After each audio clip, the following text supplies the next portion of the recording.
Les groupes de mise à l'échelle ou les ASG. Alors, qu'est-ce qu'un groupe de mise à l'échelle? Dans la vraie vie, la charge de vos serveurs ou de vos applications peut évoluer. Plus vous êtes populaire, plus vous allez avoir de visiteurs, plus votre charge est susceptible d'augmenter. Et donc, on a vu que dans le cloud, on peut se débarrasser ou créer des ressources assez rapidement et assez facilement. L'objectif d'un groupe de mise à l'échelle, ou ASG pour Autoscaling Group, est d'agir sur le nombre d'instances en mettant à l'échelle notre infrastructure par rapport à des montées de charge ou à des événements liés à l'utilisation de nos machines. Et donc, on va avoir le rôle Scale Out qui va permettre d'ajouter des instances EC2 afin de faire face à une montée de charge. Le Scale In qui va permettre de réduire ce nombre d'instances pour s'adapter à une charge beaucoup plus réduite. S'assurer que l'on a un nombre maximum de machines et un nombre minimum de machines en fonction par rapport à la demande et à la charge.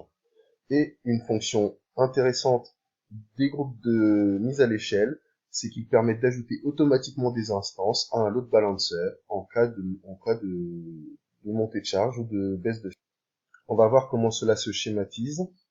Donc, on a notre groupe de mise à l'échelle, notre ASG. On va définir une taille minimale pour notre ASG, une taille normale, on va dire, la taille actuelle, la capacité souhaitée pour que nos services puissent fonctionner correctement. On va avoir une taille maximale et un nombre d'instances que l'on pourra ajouter et que l'on aura défini auparavant pour pouvoir faire face à des montées de charge. Les ASG ont les attributs suivants. Ils ont une configuration de lancement.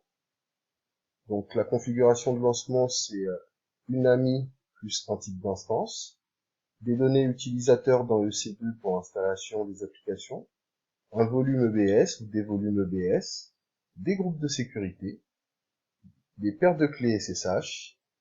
Ensuite, on va pouvoir définir la taille minimale, la taille maximale, ainsi que la capacité initiale et désirée pour notre ASG. On va pouvoir renseigner des informations sur le réseau, des informations sur le load balancer, définir une stratégie de mise à l'échelle, quels éléments déclencheurs feront qu'on va réduire le nombre de machines et quel élément déclencheur fera que l'on augmentera le nombre de machines. Les alertes de mise à l'échelle sont utilisées dans CloudWatch et nous permettent de dimensionner un groupe de mise à l'échelle en utilisant des alertes.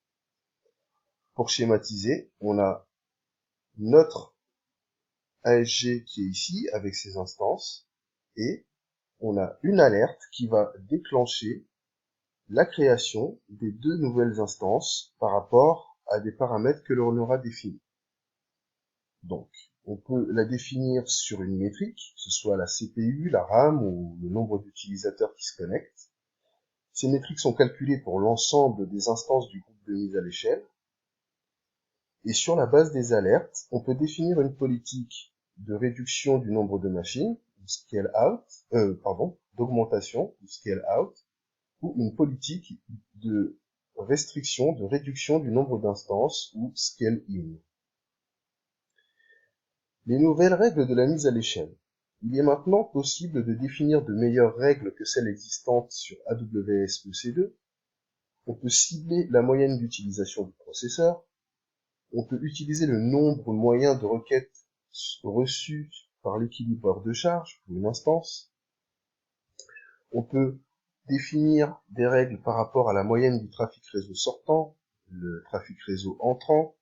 Et toutes ces stratégies sont faciles à mettre en place et à maintenir dans AWS.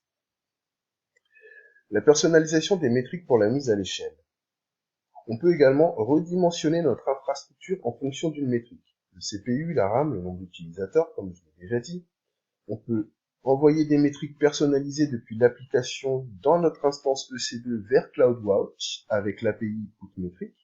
De ce fait, notre application enverra des informations à CloudWatch qui pourra agir sur le groupe de mise à l'échelle, notre ASG.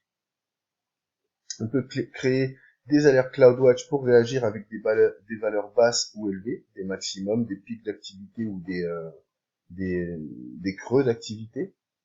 On peut utiliser les stratégies de mise à l'échelle CloudWatch comme stratégie pour nos ASG à la place des stratégies propres à l'ASG. Donc on va contrôler nos ASG directement avec CloudWatch, donc c'est un outil qui sera très intéressant à étudier par la suite dans ce cours.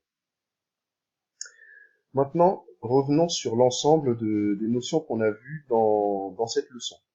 Donc on a vu que les stratégies de mise à l'échelle peuvent être basées sur le CPU, le réseau et d'autres paramètres, et peuvent être même basées sur des métriques personnalisées ou sur une planification, par exemple si l'on connaît les habitudes de nos visiteurs. Les ASG utilisent des configurations de lancement ou des modèles de lancement, version plus récente. Pour mettre à jour une ASG, il faut créer une nouvelle configuration de lancement ou un nouveau modèle de lancement.